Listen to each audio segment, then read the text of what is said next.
انا باجي الراجل ده بالنسبه لي مثلا انا عندي مشكله خلاص، فانا بقول له مثلا الولد عنده مشكله في المدرسه، اوكي. الست بطبعها قد تكون لحوحه، انا عندي مشكله في المدرسه فانا عايزاه يقول لي ايه خير وايه اللي حصل وازاي يعملوا كده وانا رايح لهم بكره ومش عارف هعمل فيهم واسوي، تنبسط بقى تحس ان ايه وراها راجل. لكن الراجل السيستم بتاعه مش كده، الراجل السيستم بتاعه زي الكمبيوتر، انت دخلتي المعلومه دوستي انتر في ساعه بتطلع، وبس الراجل ما بيطلعلوش ساعه. تمام. فلو قال لك حاضر او يقول لك اوكي يبقى كتر خير الدنيا. في منهم الرجال الصامتون خالص اللي ولا باشاره ولا بشكل ولا باي حاجه، لكن بكون دخلت المعلومه. الراجل عاده ربنا خلقه يحل ويعطي، بس بيبقى كل بني ادم فينا له سرعته، فيمكن هو محتاج وقت الاول يفكر في المشكله ويشوف الحل ايه وبعدين يدرسها وبقى يبقى عارف انا عندي شغلي الصبح وعندي كذا وعندي كذا فهدخل ده. بس ما بيقولش الكلام ده للست. الست السيستم بتاعها هي بتقول طب وانا هروح بكره ازاي، ده انا خارجه رايحه عند ماما ومش عارفه بعد كده هتعدي عليا ما اعرفش مين وتاخد، طب وانا مالي يعني بتدخله في حوارات كتيره لانها بتفكر لبره جنرالي برضه، والراجل بيفكر لجوه، فيبقوا حاسين بقى ان في كارثه. هو حاسس انها مشوشه على دماغه ومش مدياله مساحه ومش عارف ياخد قرارات ومش عارف ايه المشكله، وهي حاسه انه قاعد لوحده وقاعد يتكلم ولا بيحس ولا بيعمل ولا بيسوي ولا بس. فلما بنقول في العلاقه بنقول ادي الراجل مساحته وثقي انه هيحل. لما ما يحلش ابتدي شوفي بقى محلش ليه او شوفي اوصلي معاه لحل. طبعا نطلب من الرجاله كمان انه لو مش ناوي يحل يقول لها عشان ما يجننهاش، لان هي بتقعد بتعد وبتعد بسرعتها، عدى يوم وما عملش، عدى التاني وما عملش، عدى التالت، يا ويله بقى ماشي. فبنقول لها اولا لما تعدي ما تقعديش تعدي بقى وقاعده له ماسكه له الساعه ومستنيه له بقى على على الغلطه زي ما بيقولوا، لكن keep yourself busy او اشغلي نفسك، اعملي اي حاجه ليها علاقه بيك انت، افتحي ويندو تاني. يعني شوفي انت حياتك وكملي، وكأن انت دخلتي الامر للكمبيوتر وهو بياخد وقته تو بروسس وانه ياخد الخطوه. تاني حاجه ما تقعديش بقى تقولي هو اصله لازم يحلها بطريقتي، انت ازاي سكت لها وهي تعمل كده ليه في ابني لا، هو ممكن هيحلها بطريقه تانية. اديله هذه الثقه. لما بسحب الثقه دي من الراجل اللي بيحصل شيلي بقى انت مش انا مش عاجبك يلا، فتبتدي تطلع بقى النمط يختلف في الحياه. تبتدي الست كل ما يعجبهاش تصرف الراجل تروح واخده مسؤوليه زياده، تروح واخده مسؤوليه زياده على مسؤولياتها، وهو بالنسبه له طالما ما طلبتش مساعده تبقى هي مستريحه ومبسوطه وهو عامل اللي عليه وزياده خلاص. فيبتدي هو تخف المسؤوليات عنده اللي هي ريليتد للاسره، وعنده حاجات تانية تشغله، وهي تزيد الاعباء عليها قوي ويختلف البالانس، وبالتالي تبقى هي قرفانه ومتضايقه وتعبانه، وهو يبتدي يحس ان هو واخد حته تانية وسارح بحاله. وطالما اختلف البالانس ما بقتش ست بصاله على انه الراجل بتاعها اللي تقدر تتسند عليه وبالتالي يبتدي ياثر ده على كل حاجه، وهو كمان بيبتدي يحس ان هو ديتاتش كده من الاسره. عارف بيحس بايه بقى اصعب من دي بقى الفظيعه جدا؟ بيحس انه unaccepted، انه مرفوض، انه ما يعطيه لا يقابل بالابريشيشن او بالرضا او اسمها ايه بقى بالتقدير اللازم. يروح يعمل ايه بقى؟ انت في الاستراحه انه الراجل بيحب العطاء، هو ربنا خلقه يعطي يحل المشاكل. لما انا احجمه يعني كل ما يعطي اروح انا بقى كبساه هيبطل يعطي. كل ما يجي يتحرك اروح انا كتماه او ما قايله له بقى ما انت ما عملتش وما سويتش واقعد اهبط فيه. يعمل ايه بقى؟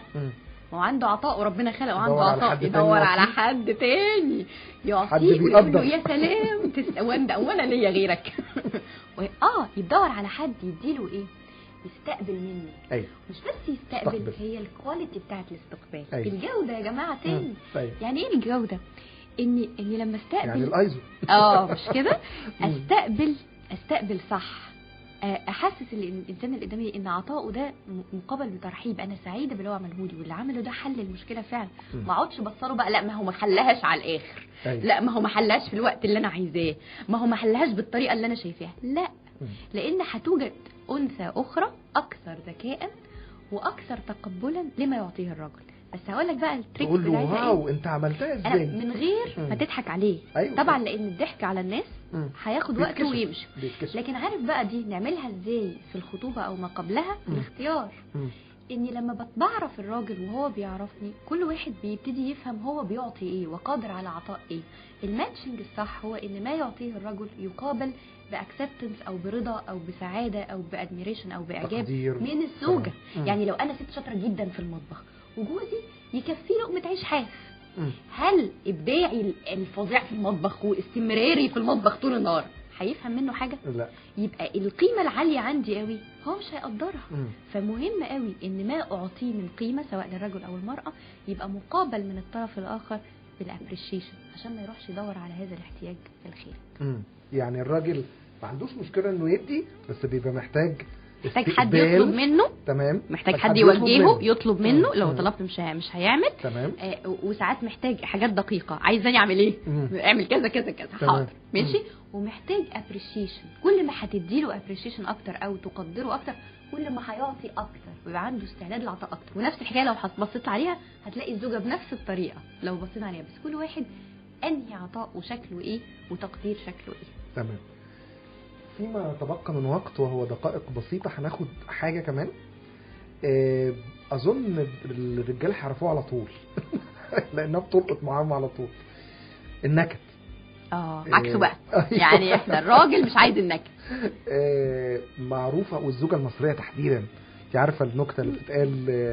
لا يعني معروف في وسط النساء العربيات حتى بحاجات كتيرة، يعني منها حكاية القدرة، لأن ده إبداع طبعا.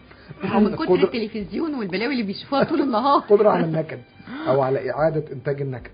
النكتة الشهيرة اللي هي الست اللي كانت بتنكد على الراجل كل يوم، وبعدين راحوا لكوتش فقال لهم خلوا النكد يوم في الأسبوع، فالست بقت بكرة نكد. فهي الفكرة كنت بتقولي لي في الفاصل إن الراجل زي أي إنسان بيحب الفن، بيحب المرح، بيحب ساعات ده بيتضرب بالنكد. طبعا الراجل رايح المفروض شغله، الشغل ده المكان اللي فيه ستريس زياده عن اللزوم طبعا. بالاضافه لكل حياتنا اللي فيها ستريس جامده. يعني ايه حتى الحاجات دي. وخلي بالك برضو هرجع واقول الاحتياج ده راجل وست، لكن هي القدره عليه. فلما ارجع البيت انا مش عايزه حد ينكد عليا، مش عايزه حد اول ما يشوفني يروح مصدر لي كل البلاوي، او الاقي وشه مقلوب، او الاقيه نكدي وقاعد على جنب، او الاقيه مش بيكلمني ومش بيداعبني. المرح احنا مفتقدينه في حياتنا، عشان كده تمشي تلاقي الناس شكلها يسد النفس طول النهار. ماشي. يعني ايه مرح؟ ايه اللي بيسعدني؟ ايه اللي بيبسطني؟ وانا مش مستني اللي جنبي هو اللي يبسطني. انا اعرف ابسط نفسي. بس هي مشكله الزوجه بقى النكديه انها تروح محاوطه على الراجل قرفاه، مش مدياله مساحه خالص. ولو الراجل هو اللي نكدي يعمل في الست نفس الحكايه. فالمرح جزء اساسي. الراجل في تكوينه شبه الطفل. اي واحده مننا لو عندها ولد هتبقى عارفه ان الولد بيبقى عايز انه يتحرك ويروح ويجي، والحاجات دي بتعمل له قدر من السعاده. ممكن يكون المرح في انه يخرج مع اصحابه، ممكن يكون المرح في انه يروح رحله، ممكن يكون المرح في انه يعمل حاجه. الست تبقى عايزه المرح بقى انه يبقى قاعد جنبي ويعمل ده معايا وكل حاجه مش عارف ايه. لا لا انت كمان المره اللي فاتت جبنا